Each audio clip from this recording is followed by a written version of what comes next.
வணக்கம். மதிமுகம் செய்திகள். இன்றைய முக்கிய நிகழ்வுகளை பார்ப்பதற்கு முன்பாக தலைப்புச் செய்திகளை பார்க்கலாம். முதலமைச்சர் மு.க. ஸ்டாலினுடன் ஐக்கிய அரபு அமீரக அமைச்சர் சந்திப்பு. புதிய தொழில் முதலீடுகள் மேற்கொள்வது தொடர்பாக ஆலோசனை.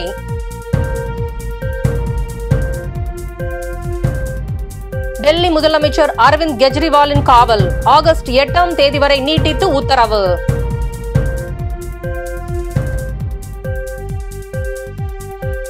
தமிழகத்தில் நிபா வைரஸ் பாதிப்பு இல்லை. டெங்குவால் இதுவரை 3 உயிரிழப்பு.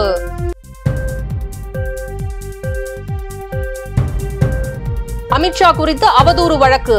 எதிர்க்கட்சி தலைவர் ராகுல் காந்தி நாளை ஆஜர். மும்பைக்கு ரெட் அலர்ட். பள்ளி கல்லூரிகளுக்கு விடுமுறை.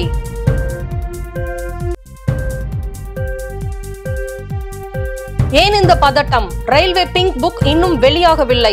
சு வெங்கடேசன் எம்பி கேள்வி. தமிழ்நாடு மேற்கு வங்கத்தை தொடர்ந்து கர்நாடகத்திலும் நீட் தேர்வுக்கு எதிராக மாநில அரசு தீர்மானம். சட்டப்பேரவையில் தீர்மானம் நிறைவேற்றம். தமிழ்நாட்டில் புதிய தொழில் முதலீடுகள் மேற்கொள்வது தொடர்பாக ஆலோசனை மேற்கொள்ளப்பட்டது. ஐக்கிய அரபு அமீரக பொருளாதாரத்துறை அமைச்சர் அப்துல்லா பின் தௌக் அல் மரி அரசு முறை பயணமாக சென்னை வந்துள்ளார். நேற்று சென்னையில் நடைபெற்ற சர்வதேச வர்த்தக கருத்தரங்கில் அவர் பங்கேற்றார். இந்த கருத்தரங்கில் தொழில் முனைவோர் துறையின் ராஜாங்க அமைச்சர் ஆலியா பின் அப்துல்லா அல் மஸ்ரூயி மற்றும் அதிகாரிகள் உள்ளிட்ட ஐக்கிய அரபு அமீரக அரசு குழுவினர் கலந்து கொண்டனர். இதில் சிறப்பு விருந்தினராக தமிழக தொழில் முதலீடு ஊக்குவிப்பு மற்றும் வர்த்தகத்துறை அமைச்சர் டி.ஆர்.பி. ராஜா கலந்து கொண்டு பேசினார். கூட்டத்தில் தளவாடங்கள், மேம்பட்ட தொழில்கள், தொழில் முனைவோர், சிறு நடுத்தர தொழில்கள், சுற்றுச்சூழல் மற்றும் முதலீடு ஆகிய துறைகளில் புதிய கூட்டு முயற்சிகள் மற்றும் ஒத்துழைப்பு பெறுவது குறித்து வாய்ப்புகள் குறித்து ஆலோசனை செய்யப்பட்டது. இந்த நிலையில் ஐக்கிய அரபு அமீரக பொருளாதாரத்துறை அமைச்சர் அப்துல்லா பின் தௌக் அல் மரி இன்று முதலமைச்சர் மு.க. ஸ்டாலினை சந்தித்தார். அப்போது அமீரக அமைச்சரை முதலமைச்சர் மு.க. ஸ்டாலின் பொன்னாடை அணிவித்து வரவேற்றார். தலைமை செயலகத்தில் நடைபெற்ற இந்த சந்திப்பில் தமிழ்நாட்டில் புதிய தொழில் முதலீடுகள் மேற்கொள்வது தொடர்பாக ஆலோசனை மேற்கொள்ளப்பட்டது. டெல்லி முதலமைச்சர் அரவிந்த் கெஜ்ரிவாலின் காவலை ஆகஸ்ட் 8ஆம் தேதி வரை நீட்டித்து உத்தரவு பிறப்பிக்கப்பட்டுள்ளது.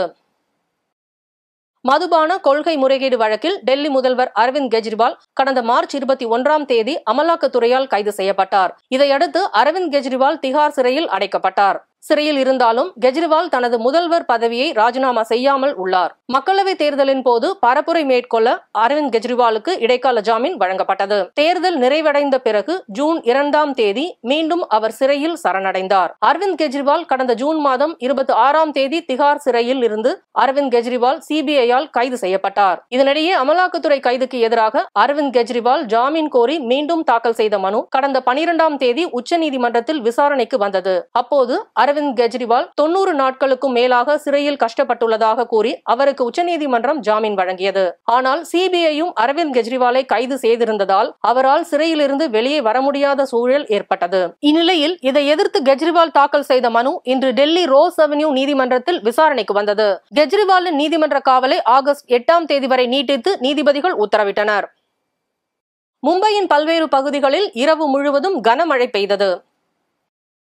மும்பை, புனே மற்றும் அதன் சுற்று வட்டார பகுதிகளில் இரவு முழுவதும் கனமழை பெய்தது. அதாவது ஒரே நேரத்தில் 200 மில்லிமீட்டர் மழை பெய்துள்ளதாக இந்திய வானிலை ஆய்வு மையம் தெரிவித்துள்ளது. இதன் காரணமாக சாலைகளில் மழைநீர் வெள்ளம் போல் ஓடுகிறது. சாலைகளில் பெருக்கெடுத்து ஓடும் வெள்ள நீரால் கடும் போக்குவரத்து நெரிசல் ஏற்பட்டது. இதனால் மக்கள் கடும் அவதி அடைந்தனர். மணிக்கு 60 கிலோமீட்டர் வேகத்தில் வீசிய பலத்த காற்றால் பல்வேறு இடங்களில் மரங்கள் முறிந்து விழுந்தது. மேலும் தண்டவாளங்களிலும் தண்ணீர் தேங்கியதால் சில ரயில்கள் தாமதமாக இயக்கப்பட்டன. தொடர் மழையால் முத்தா நதியில் வெள்ளப்பெருக்கு ஏற்பட்டுள்ளது. இதனால் கரையோரம் வசிக்கும் மக்கள் பாதுகாப்பான பகுதிக்கு செல்லுமாறு அறிவுறுத்தப்பட்டுள்ளது. தொடர் மழை காரணமாக தானே, பால்கர் மற்றும் ராய்காட் ஆகிய மாவட்டங்களில் பள்ளி கல்லூரிகளுக்கும் புனேவில் பள்ளிகளுக்கும் விடுமுறை அளிக்கப்பட்டுள்ளது. இதற்கிடையே குஜராத் மற்றும் மராட்டியத்தில் இன்று கனமழை பெய்யும் என்று தெரிவித்துள்ள இந்திய வானிலை ஆய்வு மையம் மும்பை நகருக்கு மிக கனமழைக்கான ரெட் அலர்ட் விடுத்துள்ளது. தமிழ்நாடு மேற்கு வங்கத்தை தொடர்ந்து கர்நாடகத்திலும் நீட் தேர்வுக்கு எதிராக மாநில அரசு தீர்மானம் நிறைவேற்றியுள்ளது. கர்நாடக மாநிலத்தில் ஆட்சி புரிந்து வரும் காங்கிரஸ் அரசு தொடர்ந்து நீட் தேர்வுக்கு எதிராக குரல் எழுப்பி வந்தது. தற்போது கர்நாடக மாநிலத்தில் மழைக்கால கூட்டத்தொடர் நடைபெற்று வருகிறது. 2வது வாரமாக இந்த கூட்டத்தொடர் நடைபெற்று வரும் நிலையில் இன்று அவை நடவடிக்கை தொடங்கியவுடன் கர்நாடக சட்டப்பேரவை அமைச்சர் SK பாட்டீல் நீட் எதிர்ப்பு தீர்மானத்தை கொண்டு வந்தார். MBBS படிப்பில் சேர்வதற்கான நீட் தேர்வுக்கு எதிராக கர்நாடக சட்டமன்றத்தில் தீர்மானம் நிறைவேற்றம். நீட் தேர்வில் இருந்து கர்நாடகத்தை சேர்ந்த மாணவர்களுக்கு விலக்கு அளிக்கவும் தீர்மானத்தில் வலியுறுத்தப்பட்டிருந்தது. இந்த தீர்மானம் கொண்டு வரும்போது பல்வேறு காரணங்களுக்காக பாஜக சட்டமன்ற உறுப்பினர்கள் அவையின் மைய பகுதியில் நின்று ஆர்ப்பாட்டத்தில் ஈடுபட்டனர். ஒருபுறம் பாஜக ஆர்ப்பாட்டம் செய்திருந்தாலும் மறுபுறம் காங்கிரஸ் சட்டமன்ற உறுப்பினர்கள் அனைவரும் இந்த தீர்மானத்திற்கு ஆதரவாக வாக்களித்து தீர்மானத்தை நிறைவேற்றினர். முதற்கட்டமாக கீழவையில் இத்தீர்மானம் நிறைவேற்றப்பட்டுள்ளது. இன்னும் 2 நாட்களில் மேல் அவையிலும் இந்த தீர்மானம் நிறைவேற்றப்படும் என்று எதிர்பார்க்கப்படுகிறது. 2 அவைகளிலும் தீர்மானம் நிறைவேற்றப்பட்ட பிறகு இதை ஆளுநருக்கு ஒப்புதலுக்காக அனுப்பி வைப்பார்கள் என்று எதிர்பார்க்கப்படுகிறது. அமித்ஷா குறித்து அவதூறு வழக்கு தொடர்பாக எதிர்க்கட்சித் தலைவர் ராகுல் காந்தி நாளை நீதிமன்றத்தில் ஆஜராகிறார். கடந்த 2018ஆம் ஆண்டு ஆகஸ்ட் 4ஆம் தேதி அப்போதைய பாஜக தலைவரும் ஒன்றிய உள்துறை அமைச்சருமான அமித்ஷா குறித்து அவதூறாக பேசியதாக எதிர்க்கட்சித் தலைவர் ராகுல் காந்தி மீது வழக்கு தொடரப்பட்டது. பாஜக பிரமுகர் விஜய் மிஸ்ரா என்பவர் உத்தரப்பிரதேச மாநிலம் சுல்தான்பூரில் உள்ள MP MLA நீதிமன்றத்தில் வழக்கு தொடர்ந்தார். இந்த வழக்கில் ராகுல் காந்திக்கு கடந்த பிப்ரவரி 20ஆம் தேதி நீதிமன்றம் ஜாமீன் வழங்கியது. இந்த வழக்கில் ஜூலை 26ஆம் தேதி வாக்குமூலம் பதிவு செய்வதற்காக அவருக்கு நீதிமன்றம் சம்மன் அனுப்பியது. இதனைத் தொடர்ந்து அவதூறு வழக்கில் எதிர்க்கட்சித் தலைவர் ராகுல் காந்தி நாளை ஆஜராகுகிறார். இதை காங்கிரஸ் மாவட்ட தலைவர் அபிஷேக் சிங் ராணா இன்று தெரிவித்தார். காலை 9 மணிக்கு ராகுல் காந்தி லக்னோ விமான நிலையம் வருகிறார். அங்கிருந்து அவர் சுல்தான்பூர் சென்று நீதிமன்றத்தில் ஆஜராகுகிறார் என அவர் கூறியுள்ளார். சென்னை CIT நகர் பகுதியில் மழைக்கால நோய்கள் முன்னெச்சரிக்கை சிறப்பு மருத்துவ முகாமினை மருத்துவம் மற்றும் மக்கள் நல்வாழ்வுத்துறை அமைச்சர் மா சுப்பிரமணியன் கலந்து கொண்டு தொடங்கி வைத்தார். அதனைத் தொடர்ந்து செய்தியாளர்களை சந்தித்த அமைச்சர் மா சுப்பிரமணியன், தமிழ்நாட்டில் ஒவ்வொரு பருவமழைக்கும் முன்னதாக பருவமழை காலங்களால் ஏற்படுகிற நோய் பாதிப்புகள் கண்டறிந்து அவற்றிற்கு சிகிச்சை அளிக்கும் பணி தொடர்ச்சியாக நடைபெற்று வருகிறது என்றும், வடகிழக்கு பருவமழை, தென்மேற்கு பருவமழை என்று ஒவ்வொரு பருவமழையின் போதும் ஏற்படுகின்ற பாதிப்புகளின் தொடர்ச்சியாக கண்டறியப்பட்டு நடவடிக்கை எடுக்கப்பட்டு வருகிறது என கூறினார். அந்த வகையில் கடந்த 3 ஆண்டுகளாக மழைக்கால நோய் பாதிப்புகள் அனைத்தும் கட்டுக்குள் இருக்கிறது. கடந்த ஆண்டு பொறுத்தவரை அக்டோபர் ஆரம்பித்த டிசம்பர் இறுதி வரை 10,000 மருத்துவ முகாம்கள் நடத்தப்படும் என அறிவிக்கப்பட்டு மழைக்கால சிறப்பு மருத்துவ முகாம்கள் என 26,000த்திற்கும் மேற்பட்ட முகாம்கள் நடத்தப்பட்டு மிகப்பெரிய அளவிலான நோய் பாதிப்புகள் கட்டுக்குள் வைக்கப்பட்டு இருக்கிறது என்று பேசினார். 2017ஐ பொறுத்தவரை தமிழ்நாட்டின் அதிகமாக டெங்கு பாதிப்பு என்கின்ற வகையில் 23,294 பேருக்கு ஒரே ஆண்டில் டெங்கு பாதிப்பு ஏற்பட்டு 65 பேர் மரணமடைந்தார்கள். அதேபோல் 2012ஆம் ஆண்டில் 66 பேர் பாதிக்கப்பட்டு உயிரிழந்த நிலை இருந்தது. அந்த வகையில் தொடர்ந்து 60-70 பேர் உயிரிழப்பு இருந்து வந்த நிலையில் உள்ளாட்சி நிர்வாகங்கள், ஊரக உள்ளாட்சி, நகர்ப்புற உள்ளாட்சி ஆகிய அமைப்புகளுடன் ஒருங்கிணைந்து மக்கள் நல்வாழ்வுத்துறை தொடர்ந்து பணியாற்றி கொண்டிருக்கிற காரணத்தினால் டெங்கு பாதிப்பினால் ஏற்படுகிற உயிரிழப்புகளும் கட்டுக்குள் இருந்து வருகிறது என்று தெரிவித்தார். கடந்த வாரம் கேரளாவை பொறுத்தவரை நிபா வைரஸினால் பாதிக்கப்பட்டு உயிரிழந்தவர்கள் எண்ணிக்கை 3 என்கின்ற அளவிலே உயர்ந்திருக்கிறது.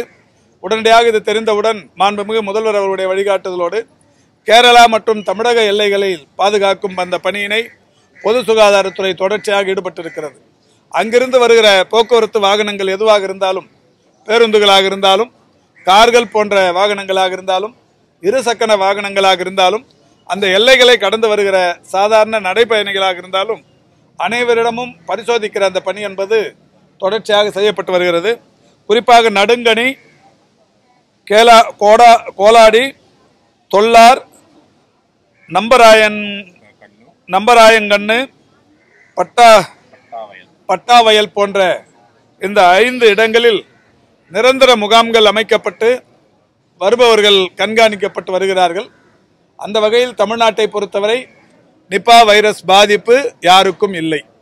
ரயில்வேயில் என்னென்ன திட்டங்களுக்கு எவ்வளவு நிதி ஒதுக்கீடு என்ற விவரம் அடங்கிய பிங்க் புக் இன்னும் வெளியிடவில்லை என சு. வெங்கடேசன் தெரிவித்துள்ளார்.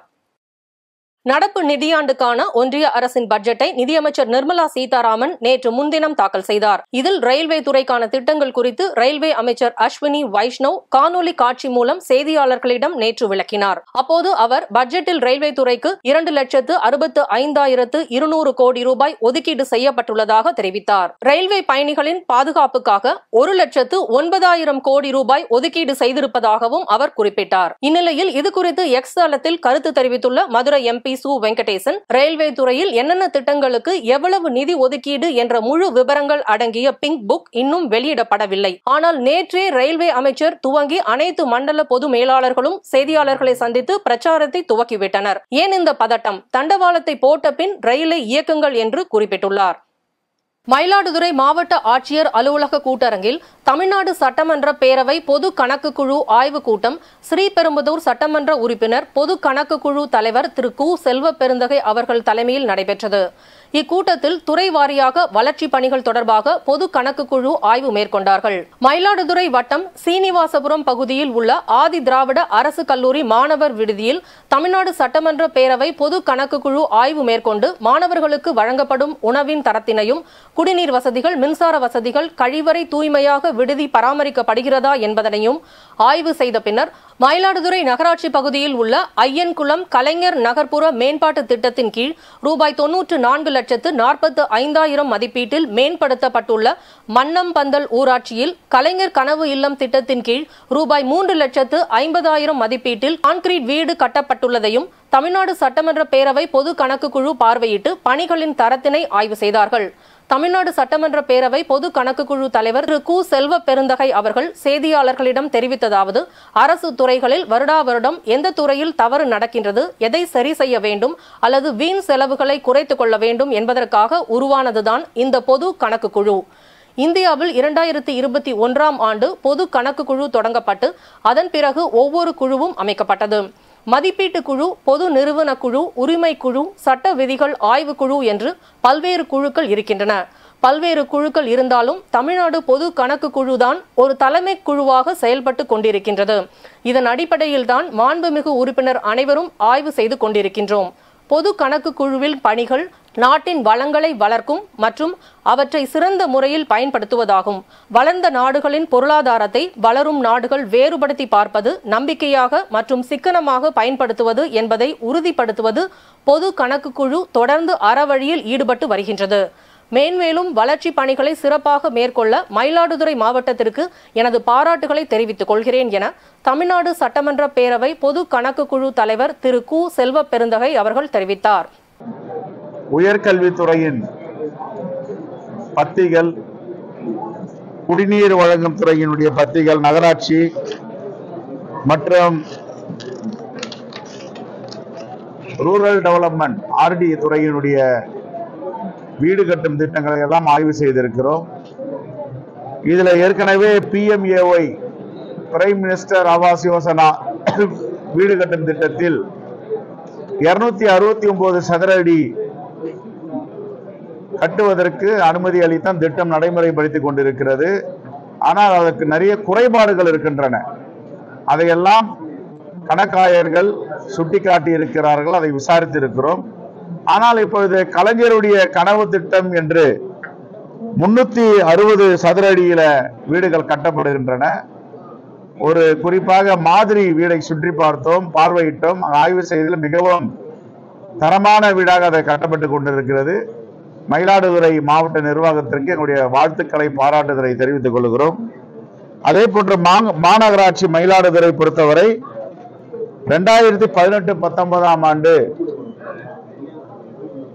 பணி செய்யும் வேலையாட்களுக்கு 51,31,000 ரூபாய் கூடுதலாக சம்பளம் கொடுத்திருக்கிறது என்று மாநில கணக்காயர்கள் சுட்டிக்காட்டி இருக்கிறார்கள். அதை நாங்கள் விசாரித்த பொழுது ப்ராவிடன்ட் ஃபண்ட் அவர்களுக்கு கொடுக்க வேண்டிய உரிமை தொகை அளித்திருக்கிறோம் என்று பதில் சொல்லியிருக்கிறார்கள். உயர்கல்வித்துறையில வருடா வருடம் அரசு உதவி பெறும் கல்லூரிகளை பற்றிய அறிக்கை தாக்கல் செய்ய வேண்டும். அது தாக்கல் சரியான நேரத்தில் செய்யவில்லை என்று ஒரு பேரா இருக்கிறது, பத்தி இருக்கிறது. அதை பற்றி விசாரித்திருக்கிறோம். இனி வரும் காலங்களில் சரியான நேரத்தில் நாங்கள் கணக்காயர்களுக்கு சமர்ப்பிப்போம் என்று இணை இயக்குனர் உயர்கல்வித்துறை. மீட்டூர் பகுதியில் இருசக்கர வாகனத்தில் சென்ற முதியவரை பின்னால் வந்த தனியார் பேருந்து அதிபயங்கரமாக மோதி விபத்துக்குள்ளான சிசிடிவி காட்சிகள் வெளியாகி பரபரப்பை ஏற்படுத்தியுள்ளது. திருப்பத்தூர் மாவட்டம் திருப்பத்தூர் அடுத்த ஓமக்குப்பம் பகுதியை சேர்ந்த புட்டன் தன்னுடைய வீட்டிலிருந்து மீட்டூர் பகுதியில் உள்ள பெட்ரோல் பங்கிற்கு வந்துள்ளார். அப்போது எதிர் திசையில் பெட்ரோல் போட சாலையை கடந்துள்ளார். சாரூக் என்பவர் தனியார் பேருந்தை ஓட்டி வந்துள்ளார். அப்போது மீட்டூர் பகுதியில் அதிவேகமாக வந்து கொண்டிருந்த போது சாலையை கடந்த புட்டன் மீது மோதியதில் அவர் தூக்கி வீசப்பட்டு சம்பவ இடத்திலேயே பரிதாபமாக உயிரிழந்தார். இதன் காட்சிகள் பெட்ரோல் பங்கில் பொருத்தப்பட்டிருந்த சிசிடிவியில் பதிவாகியுள்ளன. மேலும் இந்த சம்பவம் குறித்து குறிசிலாப்பட்டு போலீசார் வழக்கு பதிவு செய்து விசாரணை மேற்கொண்டு வருகின்றனர். பெட்ரோல் போட சாலையை கடந்த முதியவர் மீது பேருந்து மோதி உயிரிழந்த சம்பவம் அப்பகுதியில் ஆழ்ந்த சோகத்தை ஏற்படுத்தியுள்ளது. நாற்றம்பள்ளி அருகே தேசிய நெடுஞ்சாலையில் நாய் குறுக்கே வந்ததால் டயர் வெடித்து கட்டுப்பாட்டை இழந்த லாரி கவிழ்ந்து விபத்துக்குள்ளானது. மகாராஷ்டிரா மாநிலத்தை சேர்ந்த கமலாக்கர் என்பவர் அங்கிருந்து பிளாஸ்டிக் பொருட்களை ஏற்றிக்கொண்டு சென்னை நோக்கி தேசிய நெடுஞ்சாலையில் நாற்றம்பள்ளி அருகே சென்று கொண்டிருந்தார். அப்போது திடீரென தேசிய நெடுஞ்சாலையில் நடுவே நாய் வந்ததால் ஓட்டுநர் தடுமாறியதில் டயர் வெடித்து லாரி ஓரத்தில் உள்ள இரும்பு கம்பிகளை உடைத்துக் கொண்டு கவிழ்ந்து விபத்துக்குள்ளானது. மேலும் நல்வாய்ப்பாக ஓட்டுநர் உயிர் தப்பினார். இந்த சம்பவம் அறிந்த நெடுஞ்சாலைத்துறையினர் உடனடியாக சம்பவ இடத்திற்கு வந்து சாலையில் கவிழ்ந்த லாரியை அப்புறப்படுத்தினர்.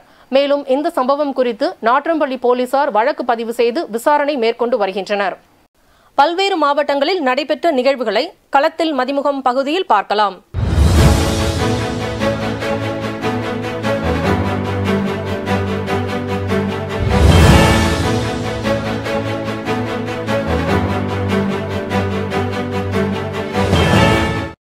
கரூர் மாநகராட்சிக்கு உட்பட்ட கிழக்கு நஞ்சையா தெரு பகுதியை சேர்ந்த குணசீலன் என்பவர் வெங்கமேடு மேம்பாலத்திற்கு கீழே புதுச்சேரி 130 மதுபான பாட்டில்களை பதுக்கி வைத்து விற்பனை செய்தது குறித்து கிடைத்த ரகசிய தகவலின் பேரில் மதுவிலக்கு போலீசார் அப்பகுதிக்கு சென்று சட்டவிரோதமாக புதுச்சேரி மதுபானங்களை விற்பனை செய்த நபர்களை கைது செய்து மதுபான பாட்டில்களை பறிமுதல் செய்தனர். தொடர்ந்து மதுவிலக்கு காவல்துறை ஆய்வாளர் ரஷ்யா சுரேஷ், உதவி ஆய்வாளர் செந்தில்குமார் விசாரணை மேற்கொண்டு குணசீலனை கைது செய்து கரூர் நீதிமன்றத்தில் ஆஜர்படுத்தி கரூர் கிளை சிறையில் அடைத்தனர். திருப்பூர் மாவட்டம் உடுமலை அடுத்துள்ள பஞ்சலிங்க அருவியின் நீர்பிடிப்பு பகுதிகளான குருமலை, குழிப்பட்டி, ஜல்லிமுத்தான் பாறை உள்ளிட்ட பல்வேறு பகுதிகளில் நேற்று இரவு மழை பெய்த காரணத்தால் அருவி பகுதியில் திடீர் வெள்ளப்பெருக்கு ஏற்பட்டது. இதனால் அடிவாரம் பகுதியில் உள்ள அமனலிங்கேஸ்வர கோவிலை வெள்ளம் சூழ்ந்தது. கோவிலை சுற்றியும் வெள்ள நீர் ஓடியதால் பூஜைகள் நிறுத்தப்பட்டு பக்தர்களுக்கு அனுமதி மறுக்கப்பட்டது. இந்த நிலையில் தண்ணீர் கோவில் பகுதியில் வடிந்ததும் சாமி தரிசனத்துக்கு பக்தர்கள் அனுமதிக்கப்படுவார்கள் என்றும் பஞ்சலிங்க அருவியில் நீர்பிடிப்பு பகுதியில் தொடர்ந்து மழை பெய்து வருவதால் சுற்றுலா பயணிகள் குளிக்க இன்றும் தடை விதிக்கப்பட்டுள்ளதாக கோவில் நிர்வாகம் தரப்பில் தெரிவிக்கப்பட்டுள்ளது. ராணிப்பேட்டை மாவட்டம் முத்துக்கடை பேருந்து நிலையத்தில் இன்று தமிழகத்தை ஆளும் திமுக அரசை கண்டித்து தேசிய முற்போக்கு திராவிட கட்சி சார்பில் கண்டன ஆர்ப்பாட்டம் மாவட்ட செயலாளர் முன்னாள் சோளிங்கர் சட்டமன்ற உறுப்பினர் மனோகரன் தலைமையில் நடைபெற்றது. இந்த கண்டன ஆர்ப்பாட்டத்தில் விலைவாசி உயர்வு, மின் கட்டண உயர்வு, சட்ட ஒழுங்கு சீர்கேடு, நியாய விலை கடைகளில் பாமாயில், துவரம் பருப்பு உள்ளிட்ட பொருட்கள் நிறுத்தப்படுவதை கண்டித்தும் உள்ளிட்ட பல்வேறு கோரிக்கைகளை வலியுறுத்தி திமுக அரசுக்கு எதிராக கண்டன கோஷங்களை எழுப்பினர். இந்த கண்டன ஆர்ப்பாட்டத்தில் தேசிய முற்போக்கு திராவிட கழக நிர்வாகிகள், தொண்டர்கள் என 200க்கும் மேற்பட்டோர் கலந்து கொண்டனர். ராணிப்பேட்டை அருகே நடைபெற்ற மக்களுடன் முதல்வர் திட்ட 2ஆம் கட்ட முகாமில் அமைச்சர் ஆர் காந்தி பல்வேறு துறைகள் சார்பில் அமைக்கப்பட்ட அரங்குகளை பார்வையிட்டு பயனாளிகளுக்கு நலத்திட்ட உதவிகளை வழங்கினார்.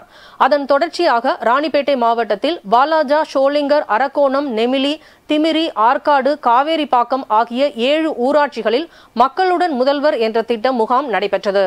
அதில் வாலாஜா, விசி மோட்டூர் மற்றும் சோளிங்கர் ஊராட்சி ஒன்றியம், மருதாளம் ஆகிய 2 பகுதிகளில் நடைபெற்ற மக்களுடன் முதல்வர் நிகழ்ச்சியில் தமிழக கைத்தறி மற்றும் துணி நூல்துறை அமைச்சர் ஆர் காந்தி, ராணிப்பேட்டை மாவட்ட ஆட்சியர் சந்திரலேகா ஆகிய இருவரும் கலந்து கொண்டு பல்வேறு துறைகள் சார்பில் அமைக்கப்பட்ட கண்காட்சி அரங்குகளை அமைச்சர் பார்வையிட்டு மக்களிடம் பல்வேறு துறைகள் சார்ந்த கோரிக்கை மனுக்களை பெற்று முகாமில் பங்கேற்ற பயனாளிகளுக்கு நலத்திட்ட உதவிகளை வழங்கினார். வேலூர் மாவட்டம் முத்தண்ணா நகரில் உள்ள ஈஷா யோகா மையத்தில் ஈஷா யோகா கள ஒருங்கிணைப்பாளர் முத்துக்குமார் செய்தியாளர்களை சந்தித்து அரியூரில் உள்ள நாராயணி மண்டபத்தில் வரும் 28ஆம் தேதி பாரம்பரிய நெல் மற்றும் பாரம்பரிய விதைகள், அரிசிகள் ஆகியவைகள் கண்காட்சி மற்றும் உணவு திருவிழா ஆகியவை நடக்க உள்ளதாகவும் இதில் சுமார் 2000க்கும் மேற்பட்ட விவசாயிகள் கலந்து கொள்ள உள்ளனர் என்றும் இயற்கை விவசாயத்தை அதிகரிக்கவும் இயற்கை விவசாயம் குறித்து மக்களிடம் விவசாயிகளிடம் விழிப்புணர்வை ஏற்படுத்தும் வகையிலும் இக்கண்காட்சி மற்றும் கருத்தரங்கும் நடக்க உள்ளது என்றும் இதனை வேலூர் நாடாளுமன்ற உறுப்பினர் கதிர் ஆனந்த் துவங்கி வைக்க உள்ளார் என்றும் கூறினார். இதில் கலந்து கொள்ளும் அனைத்து விவசாயிகளுக்கும் இலவசமாக 1 கிலோ விதை நெல் வழங்கப்படும் என கூறினார். பேட்டியின் போது ஈஷா யோகா ஒருங்கிணைப்பாளர் மணிவண்ணன் உள்ளிட்டோர் உடன் இருந்தனர். நாட்டு காய்கறிகளுமே ஒரு மருந்தா இருக்குது. 200க்கு மேல நாட்டு காய்கறிகள் ரகங்கள் இருக்கு. அதோட விதைகளும் நம்ம பொதுமக்களுக்காக கொண்டு வரோம். இந்த நிகழ்வு பாத்தீங்கன்னா பொதுமக்களும் சரி விவசாயிகளும் பயன்படுத்திக்கிற மாதிரி இந்த நிகழ்வை நம்ம திட்டமிட்டு செயல்படுறோம். பொதுமக்களுக்கு அவங்க குடும்பத்துக்கு தேவையான நஞ்சில்லாத உணவுப் பொருட்கள் விவசாயிகள் நேரடியாக கடை போடுறாங்க. பொதுமக்களும் வாங்கிக்க முடியும். இந்த நிகழ்வை பார்த்தீங்கன்னா மதிப்புக்குரிய பாராளுமன்ற உறுப்பினர் திரு கதிர் ஆனந்த் அவர்கள் கலந்துக்கிறாங்க. கோல்டன் டெம்பிள் நாராயணி டெம்பிளில் இருந்து பார்த்தீங்கன்னா அரங்காவலர்கள் திரு பாலாஜி, திரு சேகர் பாபு இவங்க எல்லாமே துவக்க நிகழ்ச்சியில் சுரேஷ் பாபு இவங்க எல்லாமே துவக்க நிகழ்ச்சியில் கலந்துக்கிறாங்க. ஸோ பொதுமக்களும் சரி விவசாயிகளும் சரி இந்த நிகழ்ச்சியில் கலந்துக்கிட்டு பயனடையணும்னு எல்லாரையும் கேட்டுக்கிறோம். ஸோ இது இயற்கை சந்தைக்கு பார்த்தீங்கன்னா அனுமதி இலவசம். எல்லா பொதுமக்களும் இந்த சந்தையை பயன்படுத்திக்க முடியும். பிரசித்தி பெற்ற திருவண்ணாமலை அண்ணாமலையார் கோவிலுக்கு மாதந்தோறும் பௌர்ணமி தினத்தன்று லட்சக்கணக்கான பக்தர்கள் கிரிவல பாதையை வலம் வந்து அருணாச்சலேஸ்வரரை தரிசனம் செய்து வருகின்றனர். மாதந்தோறும் வருகின்ற பௌர்ணமியை ஒட்டி மாவட்ட நிர்வாக சார்பில் பக்தர்களுக்கு வசதி செய்து கொடுத்து வந்தாலும் கிரிவலம் முடிந்து பக்தர்கள் வீணாக போடக்கூடிய குப்பைகளை அள்ளாமல் துறை சார்ந்த நிர்வாகம் கண்டுகொள்ளாமல் இருப்பதாக கிரிவல பக்தர்கள் வேதனை தெரிவிக்கின்றனர். கடந்த சனிக்கிழமை அன்று பௌர்ணமி முடிந்ததும் லட்சக்கணக்கான பக்தர்கள் வலம் வந்த நிலையில் யமலிங்கம் முதல் காஞ்சி கூட்ரோ வரையில் உள்ள குப்பைகள் வாராமல் துர்நாற்றம் வீசுவதாகவும் ஆன்மீக நகரம் குப்பை நகரமாக காட்சி அளிப்பதாகவும் உடனடியாக மாவட்ட நிர்வாகம் மற்றும் நகராட்சி நிர்வாகம் நடவடிக்கை எடுக்க வேண்டும் எனவும் கோரிக்கை வைக்கின்றனர். வேலூர் மாவட்டம் வேலூர் சத்துவாச்சாரியில் உள்ள மாவட்ட ஆட்சியர் அலுவலகத்தில் தமிழ்நாடு அரசு ஊழியர் சங்கம் சார்பில் ஆர்ப்பாட்டம் நடைபெற்றது. ஆர்ப்பாட்டத்திற்கு மாவட்ட செயலாளர் வேலு தலைமை தாங்கினார். துணைத் தலைவர் தீனதயாளன் முன்னிலை வகித்தார். ஜாக்டோ செய்தி தொடர்பாளர் வாரா, முன்னாள் மாவட்ட செயலாளர் சேகர் உள்ளிட்ட பலர் கலந்து கொண்டனர். இந்த ஆர்ப்பாட்டத்தில் மத்திய அரசு தாக்கல் செய்துள்ள பட்ஜெட்டில் அரசு ஊழியர்களுக்கு வருமான வரி சலுகை வழங்கப்படாதது, பழைய ஓய்வூதிய திட்டத்தை அமல்படுத்தவில்லை, தமிழகத்திற்கு போதிய நிதி ஒதுக்கீடு செய்யப்படவில்லை, இதனை கண்டித்து கோஷங்களை எழுப்பி ஆர்ப்பாட்டத்தில் ஈடுபட்டனர். வேலூர் மாவட்டம் வேலூர் கோட்டையில் உள்ள ஸ்ரீ ஜலகண்டீஸ்வரர் ஆலயத்தில் சங்கடஹார சதுர்த்தியை முன்னிட்டு ஸ்ரீ விநாயக பெருமானுக்கு பால், தயிர், சந்தனம் உள்ளிட்ட பல்வேறு வகையான பொருட்களை கொண்டு அபிஷேகங்களை செய்து பின்னர் அருகம்புல் மாலை, மலர் மாலைகள் அணிவித்தும் வெள்ளி கவசத்துடன் சிறப்பு அலங்காரங்களை செய்து மகா தீபாராதனைகளும் நடந்தது. இதில் திரளான பக்தர்கள் கலந்து கொண்டு சாமி தரிசனம் செய்தனர். மேலும் விநாயகர் உற்சவர் சாமி உட்பிரகார உலாவும் வந்தது. கடந்த சில நாட்களுக்கு முன்பு அவனியாபுரத்தில் உள்ள மதுபான கடையில் மது அருந்தும் போது மனோஜுக்கும் 5 இளைஞர்களுக்கும் வாய் தகராறு ஏற்பட்டு வாய் தகராறு சண்டையில் முடிந்தது. இதில் இளைஞரை வெட்டி கொலை செய்யப்பட்டார். இத்தகவலை அடுத்து சம்பவ இடத்திற்கு விரைந்து வந்த அவனியாபுரம் காவல்துறையினர் சோதனை மேற்கொண்டனர். இதனைத் தொடர்ந்து அவனியாபுரம் காவல்துறையினர் மனோஜின் உடலை மீட்டு பிரேத பரிசோதனைக்காக மதுரை அரசு மருத்துவமனைக்கு அனுப்பி வைத்தனர். தலை நசுங்கியும் கை துண்டாகியும் நடந்த கொலை சம்பவம் மிகவும் பரபரப்பான நிலையில் காவல்துறையினர் தனிப்படை அமைத்து குற்றவாளிகளை தீவிரமாக தேடி வந்தனர். இந்த நிலையில் இன்று காலை மனோஜின் கொலை சம்பந்தமாக அவனியாபுரம் காவல்துறையினர் 5 பேரை கைது செய்தனர். 10 அம்ச கோரிக்கைகளை வலியுறுத்தி விவசாயிகள் தூத்துக்குடி மாவட்டம் எட்டயாபுரம் அருகே உள்ள மேலக்கரந்தையில் மதுரை தூத்துக்குடி நெடுஞ்சாலையில் சாலை மறியல் போராட்டத்தில் ஈடுபட்டனர். சுமார் 500க்கும் மேற்பட்ட விவசாயிகள் இந்த சாலை மறியல் போராட்டத்தில் கலந்து கொண்டு அதில் வேளாண்மை துறை, தோட்டக்கலைத்துறை மூலம் வழங்கப்படும் திட்டங்கள் ஒளிவு மறைவின்றி விவசாயிகளுக்கு கிடைக்க நடவடிக்கை எடுக்க வேண்டும், மேலக்கரந்தை பகுதியில் தேசிய நெடுஞ்சாலையில் அடிக்கடி விபத்துகள் ஏற்பட்டு வருவதால் மேலக்கரந்தை பகுதியில் 24 மணி நேரமும் செயல்படக்கூடிய அரசு மருத்துவமனை உருவாக்க வேண்டும் என்பது வலியுறுத்தி சாலை மறியல் போராட்டத்தில் ஈடுபட்டனர். சுமார் 500க்கும் மேற்பட்ட விவசாயிகள் இந்த போராட்டத்தில் கலந்து கொண்டு தங்களது கோரிக்கைகளை வலியுறுத்தி கண்டன கோஷங்களை எழுப்பினர்.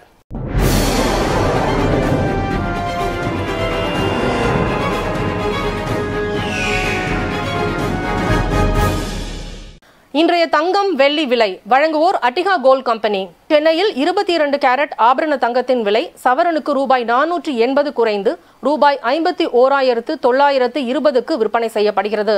சென்னையில் 22 கேரட் ஆபரண தங்கத்தின் விலை கிராமுக்கு ரூபாய் 60 குறைந்து ரூபாய் 6,490க்கு விற்பனையாகிறது.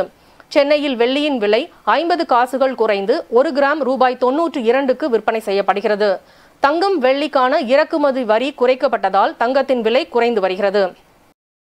அமெரிக்க அதிபர் தேர்தல் ஒரு முன்னாள் வழக்கறிஞருக்கும் ஒரு குற்றவாளிக்கும் இடையே நடைபெறும் தேர்தல் என்று டொனால்டு டிரம்பை துணை அதிபர் கமலா ஹாரிஸ் கடுமையாக விமர்சித்துள்ளார். அதிபர் வேட்பாளருக்கான ஆதரவை ஜனநாயக கட்சி பிரதிநிதிகள் கமலா ஹாரிஸுக்கு வழங்கியுள்ளனர். இந்த நிலையில் அவர் தனது முதல் பிரச்சாரத்தை விஸ்கான் மாகாணத்தில் மேற்கொண்டார். 3000க்கும் மேற்பட்ட ஆதரவாளர்கள் கூடியிருந்த மைதானத்தில் பேசிய கமலா ஹாரிஸ் குடியரசுக் கட்சியின் அதிபர் வேட்பாளர் டொனால்டு டிரம்ப் ஒரு குற்றவாளி என்று குறிப்பிட்டார். அமெரிக்க அதிபர் தேர்தல் ஒரு முன்னாள் வழக்கறிஞருக்கும் ஒரு குற்றவாளிக்கும் இடையே நடைபெறும் தேர்தல் என்றும் அவர் விமர்சித்துள்ளார். துப்பாக்கி கட்டுப்பாடு, கருக்கலைப்பு சிகிச்சைகளை எளிமையாக அணுகுதல், ஏழை குழந்தைகள் மறுவாழ்வு, அனைவருக்குமான மருத்துவ சேவைகள் போன்றவற்றிற்கும் முன்னுரிமை அளித்து கமலா ஹாரிஸ் பேசினார். அவரது பேச்சிற்கு மக்கள் கரவொலி எழுப்பி பாராட்டு தெரிவித்தனர். கமலா ஹாரிஸுக்கு பதிலளிக்கும் விதமாக வடக்கு கரோலினா பரப்புரையில் பேசிய டிரம்ப் 2 கோடி வெளிநாட்டினர் சட்டவிரோதமாக நாட்டுக்குள் நுழைய கமலா ஹாரிஸ் அனுமதித்ததாக குற்றம் சாட்டினார். இதனிடையே டிரம்பை விட கமலா ஹாரிஸுக்கு ஆதரவு அதிகரித்திருப்பது தனியார் நிறுவனம் நடத்திய கருத்து கணிப்பு மூலம் தெரியவந்துள்ளது.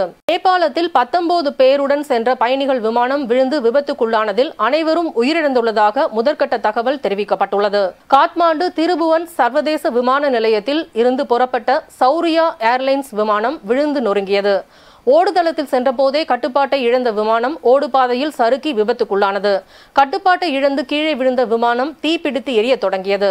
இதனால் அப்பகுதி முழுவதும் புகை சூழ்ந்து காணப்பட்டது. விபத்தில் சிக்கிய விமானத்தில் விமான ஊழியர்கள் உட்பட 19 பேர் இருந்ததாக முதற்கட்ட தகவல் தெரிவிக்கப்பட்டுள்ளது. தகவல் அறிந்து சம்பவ இடத்திற்கு விரைந்த தீயணைப்பு வீரர்கள் மற்றும் பாதுகாப்பு படையினர் தீயை அணைத்து உடனடியாக மீட்பு பணியில் ஈடுபட்டுள்ளனர்.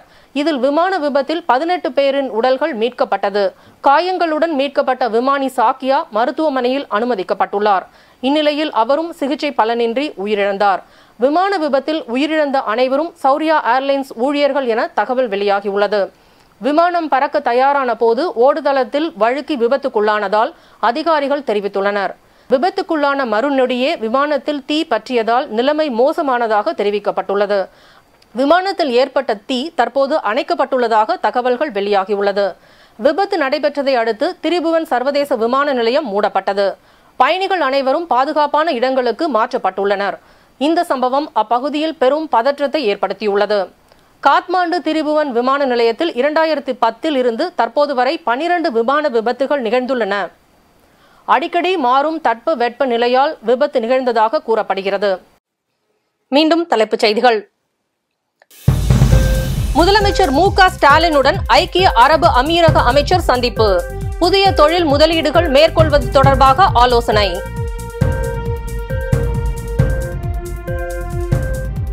டெல்லி முதலமைச்சர் அரவிந்த் கெஜ்ரிவாலின் காவல் ஆகஸ்ட் 8ஆம் தேதி வரை நீட்டித்து உத்தரவு.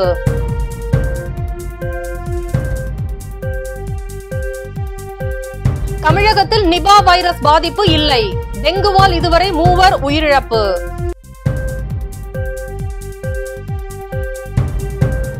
அமித்ஷா குறித்து அவதூறு வழக்கு. எதிர்க்கட்சி தலைவர் ராகுல் காந்தி நாளை ஆஜர்.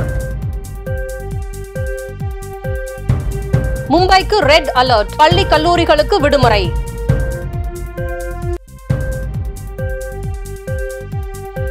ஏன் இந்த பதட்டம்? ரயில்வே பிங்க் புக் இன்னும் வெளியாகவில்லை. சு வெங்கடேசன் எம்பி கேள்வி. தமிழ்நாடு மேற்கு வங்கத்தை தொடர்ந்து கர்நாடகத்திலும் நீட் தேர்வுக்கு எதிராக மாநில அரசு தீர்மானம். சட்டப்பேரவையில் தீர்மானம் நிறைவேற்றம். இத்துடன் செய்திகள் நிறைவடைந்தன. மீண்டும் செய்திகள் காலை 8 மணிக்கு. மேலும் செய்திகளை தெரிந்து கொள்ள மதிமுகம் பிரைம் யூடியூப் தளத்தில் இணைந்திருங்கள்.